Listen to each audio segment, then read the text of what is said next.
everyone, this is OCD Live. I'm Ali Grayman. We're going to be answering some questions about OCD. If you haven't subscribed to this channel, please subscribe. If you have a question that you would like me to answer on the next show, please leave it below any of the videos and let's get started. So before we get to the questions, I wanted to read a statement somebody wrote and just explains everything so simply and so well. The person says, OCD is a game that you cannot win. Do not play the game and you stop losing. You may think that you win the battle, but then it only makes the next battle worse and the war more frequent.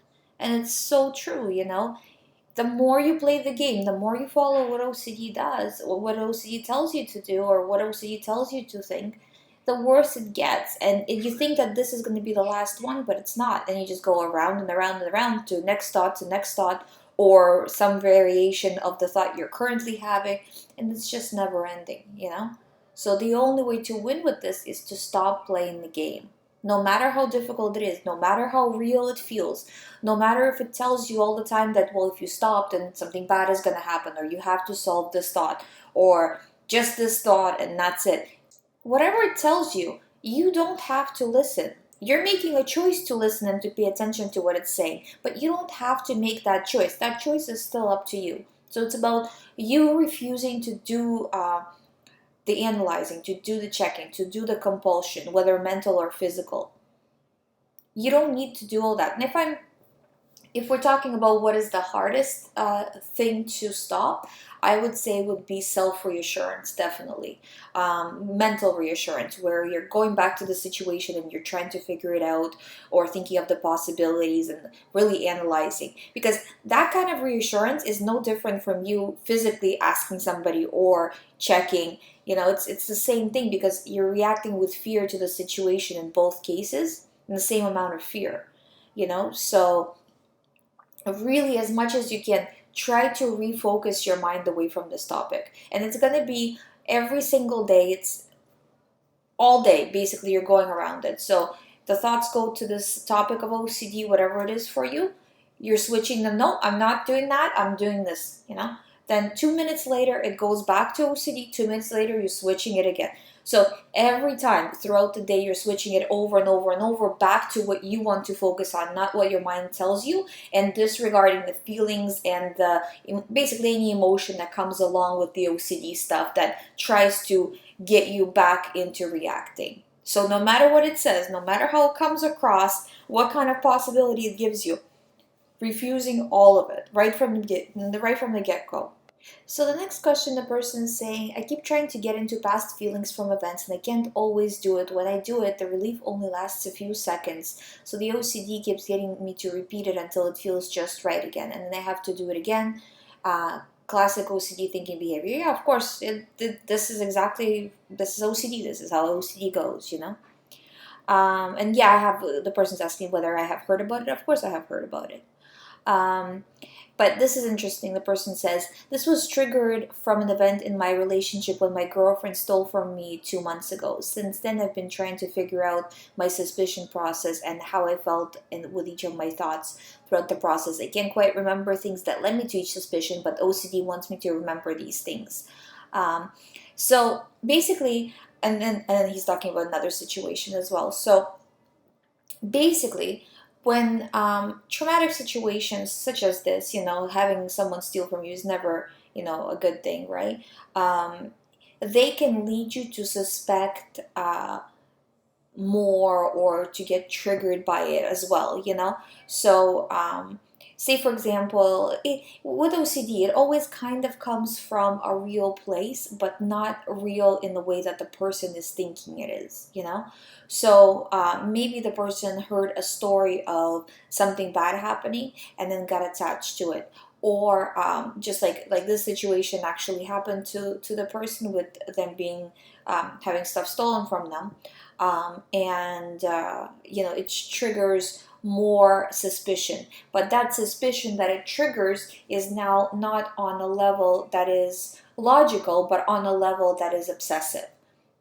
So even though sometimes OCD is triggered by everyday situations, right? Even though they're unpleasant, but this is still a very common situation. The amount of time you're worrying about it is still, it doesn't warrant the actual problem. And I see that a lot as well.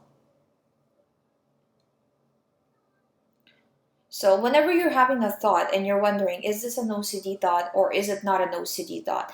If you're having a lot of fear, if you're having a lot of anxiety, if you're asking what if, then that's an OCD thought. Even in this situation, the way you're writing to me, right? You can see that you're saying to me, my girlfriend has stolen from me. That's not a question, but I have a suspicion or I'm worrying. So it kind of starts a what if situation from a real situation. Just like a person who has, for example, driving OCD, they're going to say, well, I was driving. They're not doubting the fact that they were driving. Yes, they were driving. And what if I hit somebody or whatever?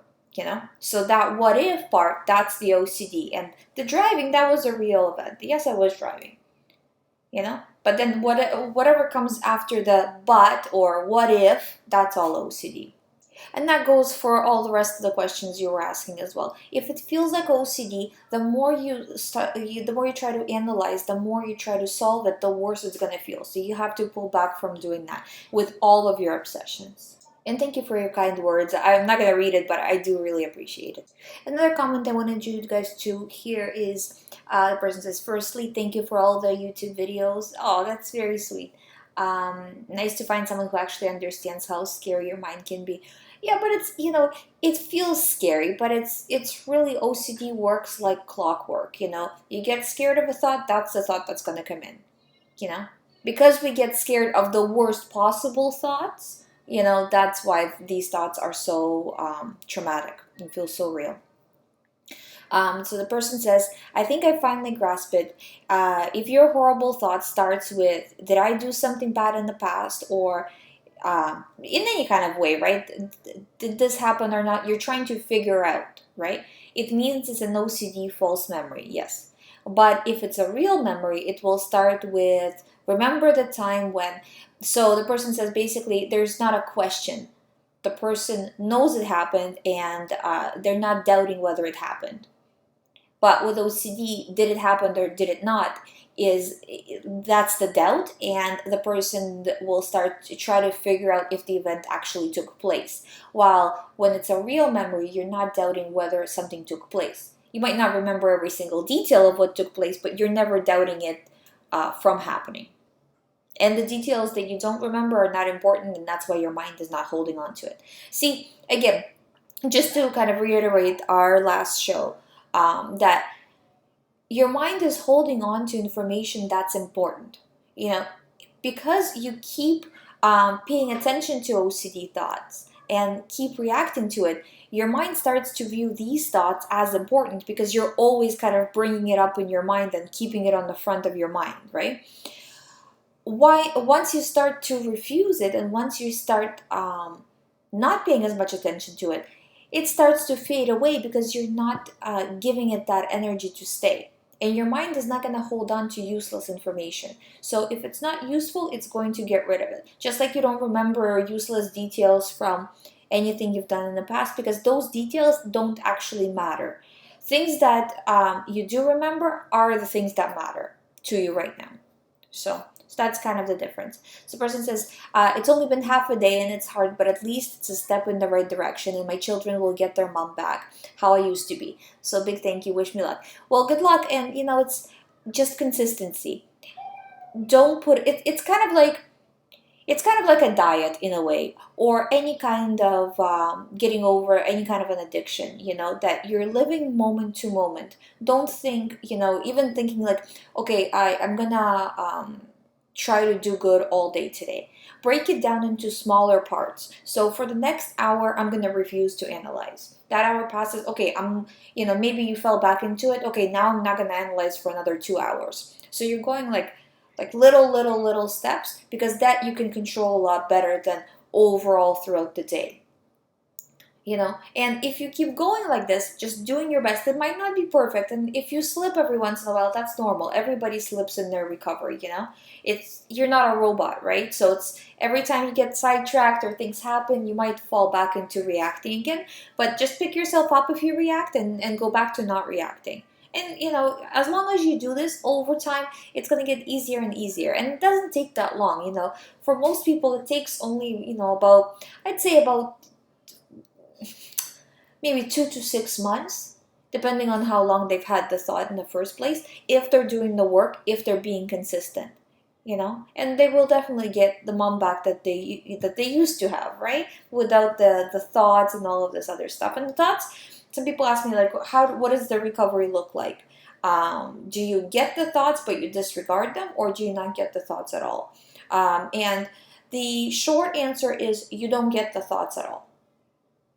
So if your OCD is something that's more of based in kind of real life everyday thing, such as, for example, hand washing OCD, right?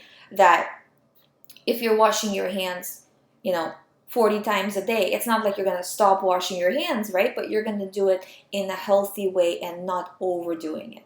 So you'll still get a thought, I need to wash my hands, but it's going to be in the kind of in the realm of being needed. It's not in the realm of OCD. But yeah, no, it's just keep going with it. Everything you're doing, the reason why I read this comment is because everything the person is doing is correct. Their thinking about it is correct. Their mind is right in terms of what they need to do to recover. And now you just need to go forward and just keep going and going until you fully recover.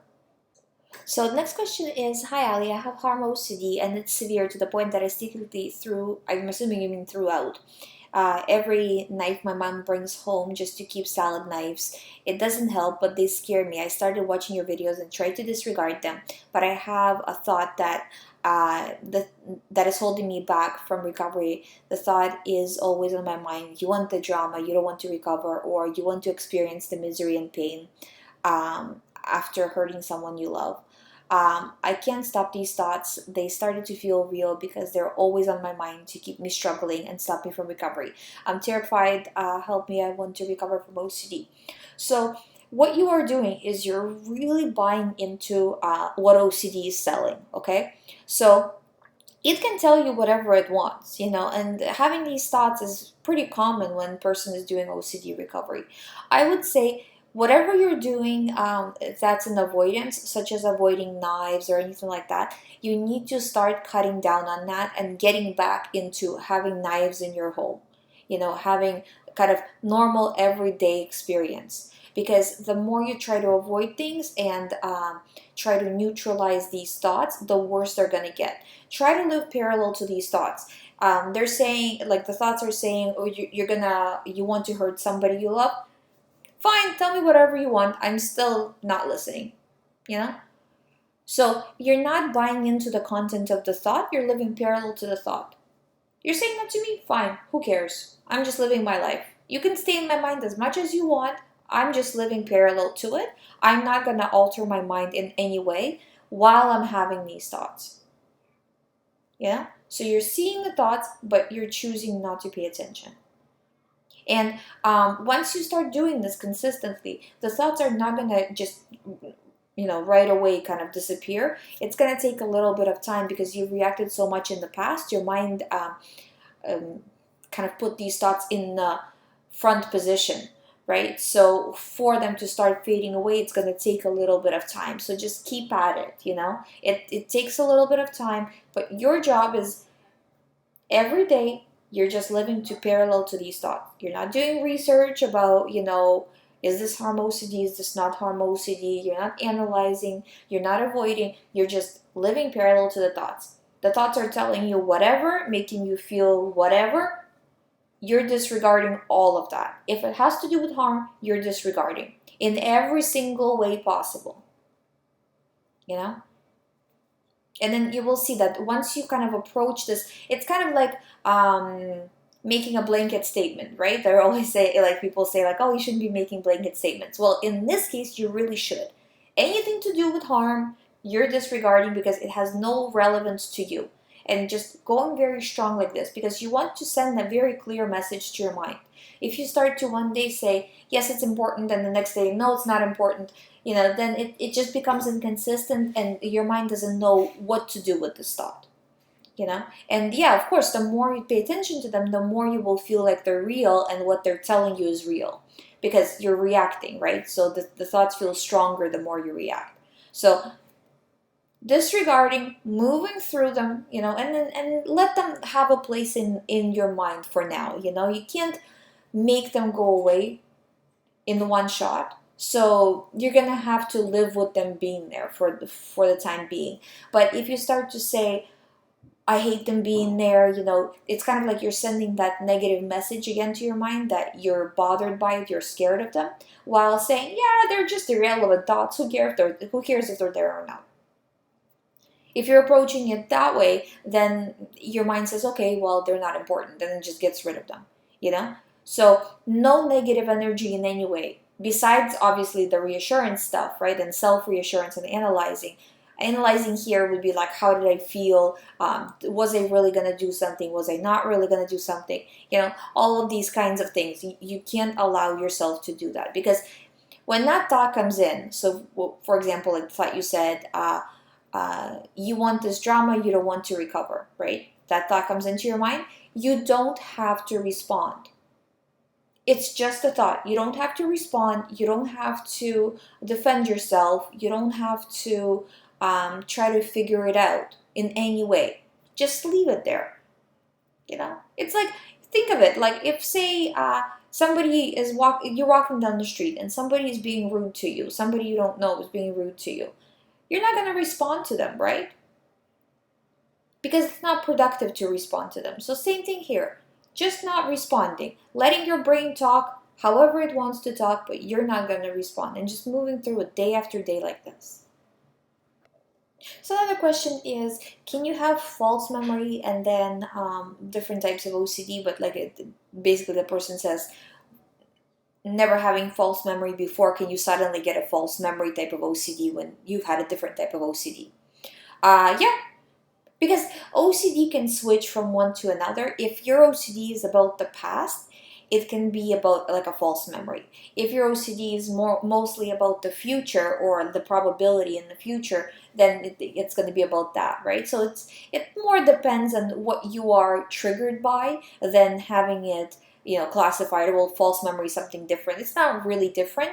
The reason why I talk about it maybe like it's a different thing, because you have to know the techniques on how to deal with each one, But really, if you get down to the bottom of it, right, they're all pretty much the same thing.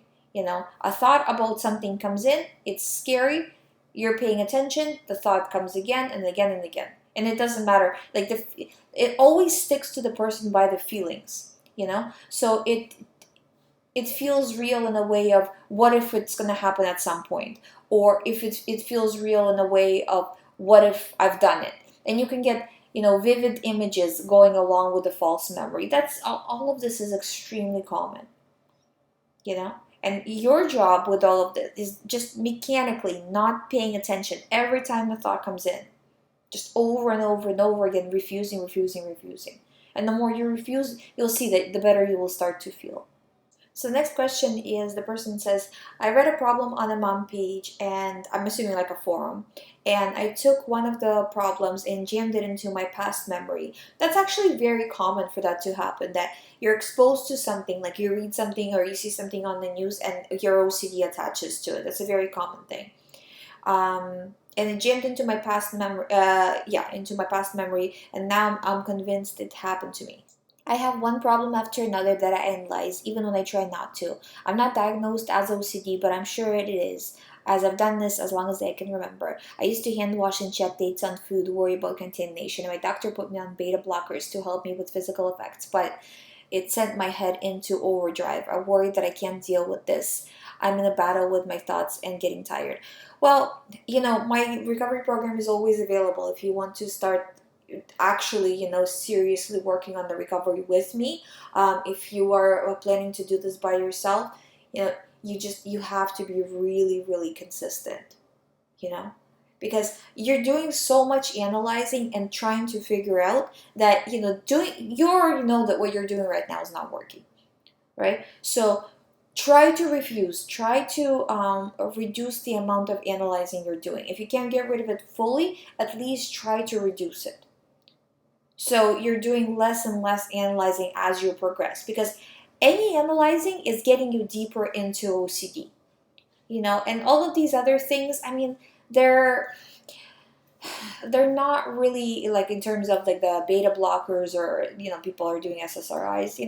I mean, for some people they help, but they're not a permanent solution. You need to actually do the work so your mind loses that mental attachment to these things, to these thoughts. And the only way to do this is to block that fear from coming in. And you can't, for some reason, when you block it like chemically, like with medication, it doesn't work the same way. You have to actually show your mind that this situation doesn't bring you fear, and that's a permanent recovery. But you just have to be very focused on it and say, okay, you know what, it's a false memory. You're saying everything to me right here. You read something, got triggered, got a false memory, it felt very real. Now your job is to disregard all of that. That you read it, that it paid attention to it, all of this, right?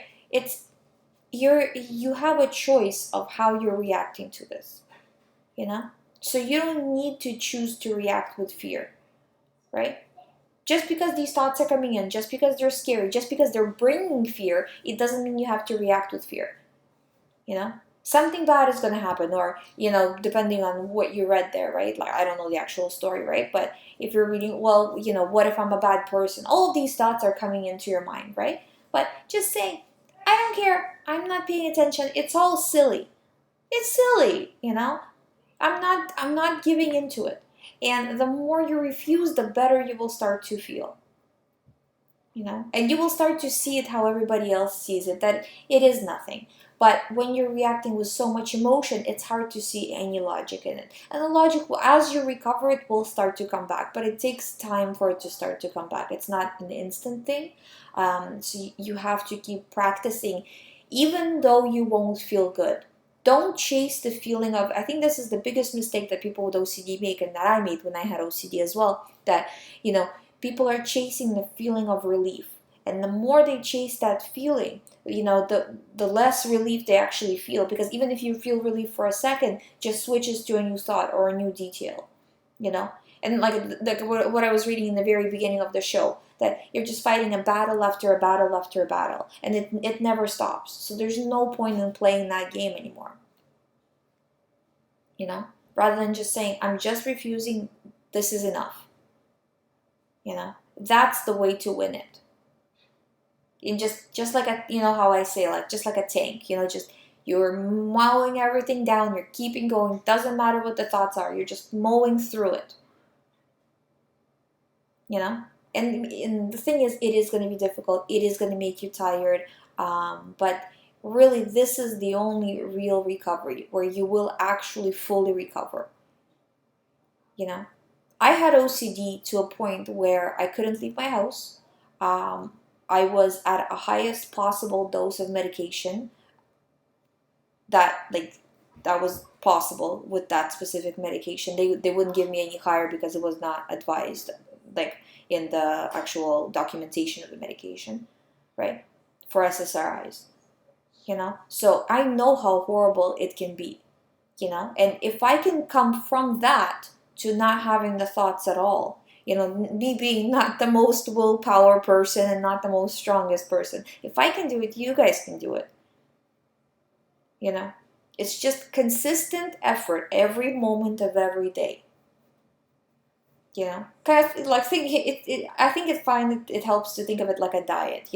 Everything you're putting in your mouth is either they're making you, bigger, or it's making you smaller. Same thing with this.